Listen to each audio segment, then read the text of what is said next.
Algériennes, Algériens, nous traversons un moment décisif de notre histoire, malheureusement empreint de gravité. En ce mercredi 14 janvier 2026, l'axe Alger-Bamako, autrefois considéré comme un pilier de la stabilité au Sahel, s'est effondré en moins de 24 heures, laissant place à une escalade verbale d'une rare violence. Le pouvoir en place à Bamako a franchi une ligne rouge en accusant officiellement l'Algérie de soutenir le terrorisme, une attaque directe contre un pays qui a consacré des décennies à la paix au Mali. Mais aujourd'hui, Alger ne se tait plus. Lors d'une conférence de presse marquante, le ministre des Affaires étrangères, Ahmed Attaf, a clairement mis fin à toute complaisance en affirmant que l'Algérie ne reculera pas d'un pouce et que l'ère du grand frère patient est désormais révolue, laissant place à une puissance régionale déterminée à défendre ses intérêts. Cette provocation soulève de nombreuses interrogations. Pourquoi Bamako a-t-elle osé une telle accusation? Quel est le rôle réel des mercenaires du groupe Wagner dans cette crise et comment Alger prépare-t-elle sa riposte?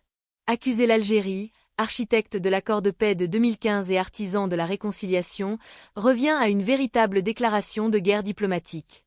En ce début d'année 2026, Bamako semble engagé dans une fuite en avant périlleuse.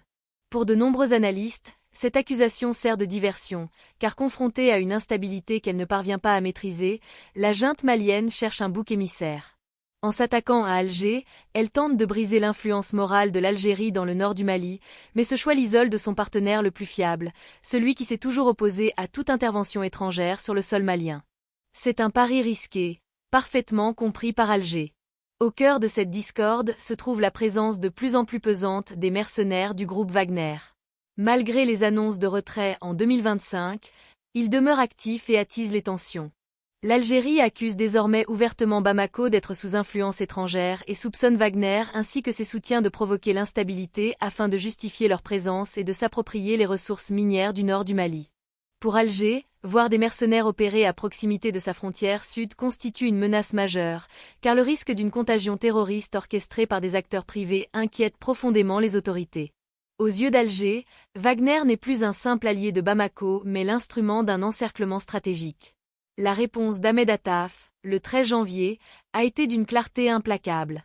Il ne s'est pas contenté de rejeter les accusations infondées, mais a redéfini la doctrine diplomatique algérienne en rappelant que l'Algérie a été patiente, généreuse, mais qu'elle n'est pas naïve. Il a adressé des messages fermes à Bamako en soulignant que les provocations ne changeront rien à la géographie et que si le Mali a besoin de l'Algérie, l'inverse n'est pas vrai.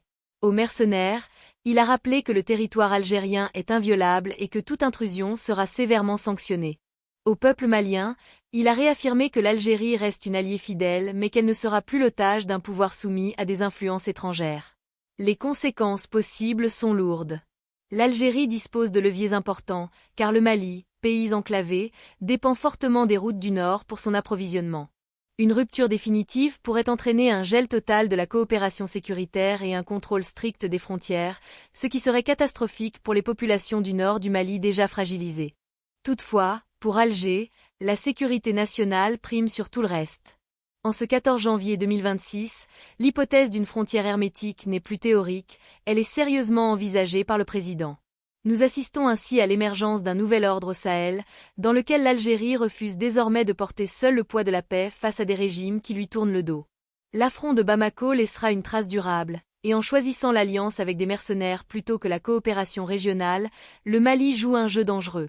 L'Algérie, quant à elle, reste debout, forte de son armée et de sa diplomatie, prête à affronter cette nouvelle tempête. Le message d'Ahmed Attaf est sans ambiguïté, l'Algérie défendra sa souveraineté, coûte que coûte.